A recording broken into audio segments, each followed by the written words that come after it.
our only hope right now. Thank you, Susan. Your Honor. Thank you, Your Honor. Anything else, Mr. Smith?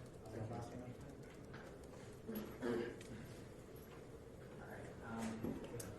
Ms. Candelaria, you might as well stand up.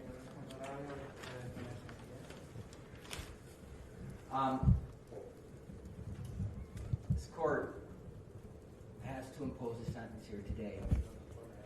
And the first thing a judge has to do is look at the purposes and principles of sentencing. That is, the sentence must comply with these purposes and principles under our revised code 292911A.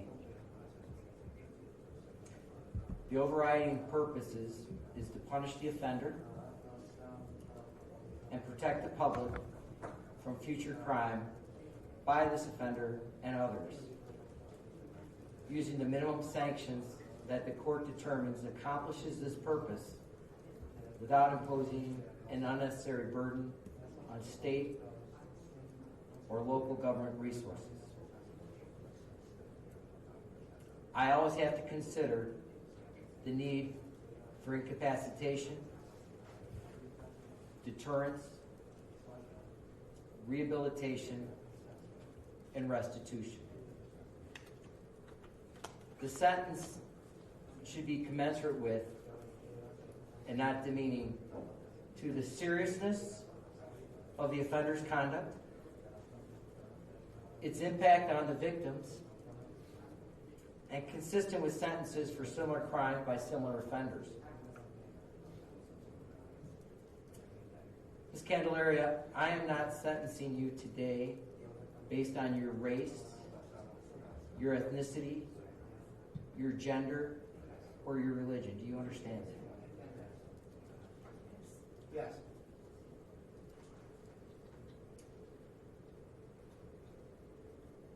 I sat here, listened, and I'm looking in the back of this courtroom, and I think of Dr. Mooney's statements to me, Sergeant Detective Teresa Gomez, and Detective Powell, and these three experienced, very talented, hardworking individuals all called this one of the most horrific cases they've ever seen. I look in the back of this courtroom and I see law enforcement, I see individuals who have worked on this case, who are here because it's also affected them and how horrific this crime is. It stunned people across this world because it defies one of the basic human responsibilities. The bond between a mother and a child is one of the most purest and most sacred bonds between human beings. It's a relationship built on love, trust, and unwavering protection. Yet, in a shocking and betrayal of this fundamental trust, you committed the ultimate act of betrayal, leaving your baby terrified,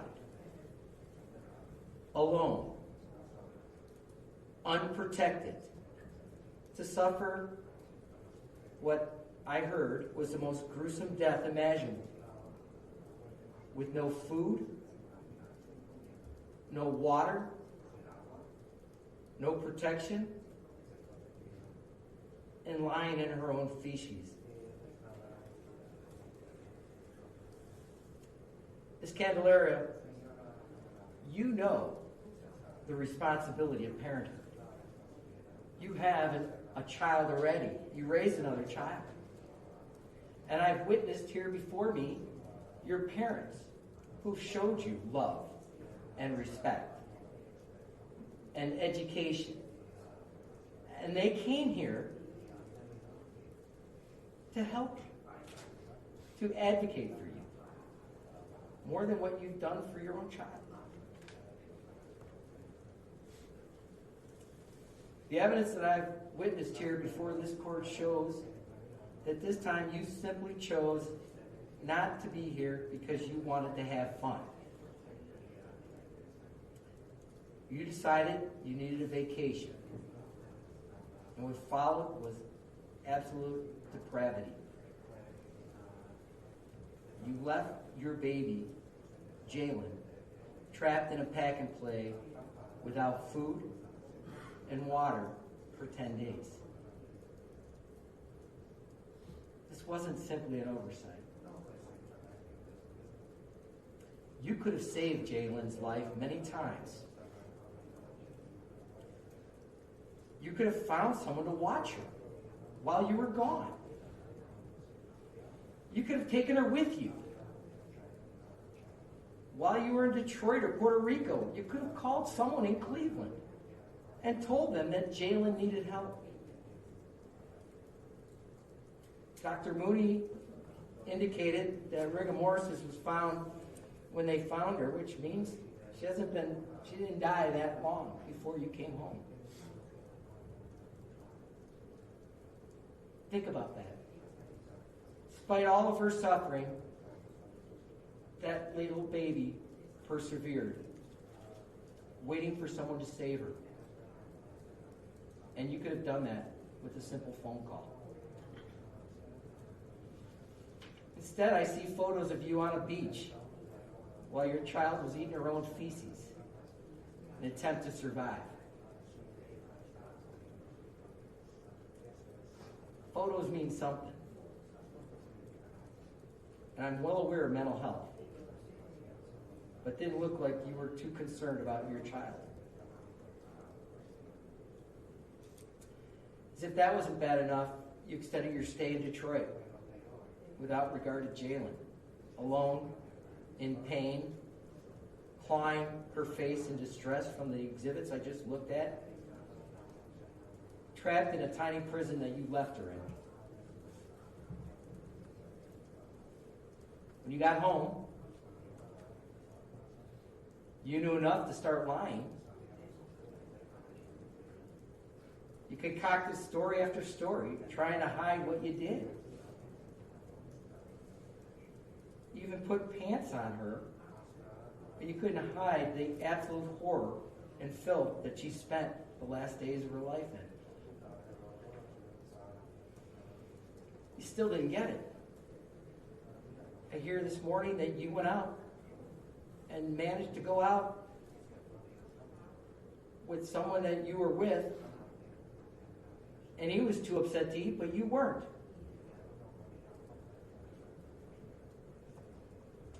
And then I hear that you're in jail and you're telling people, I can't wait to get home.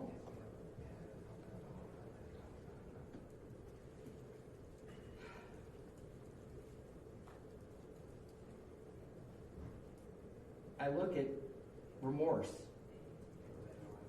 I hear, except for the acceptance of responsibility, no remorse.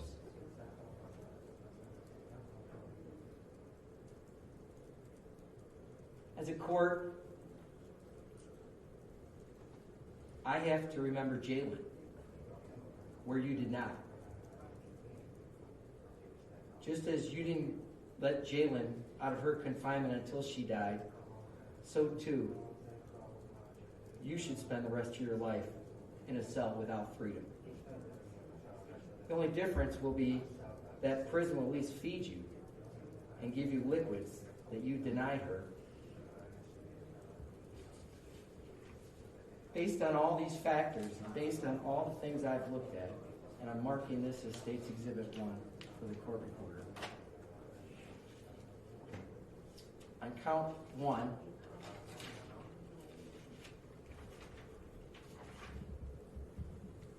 aggravated murder,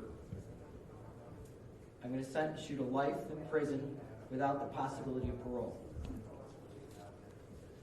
On count 5, I'm going to sentence you to 8 years to run concurrent to count 1.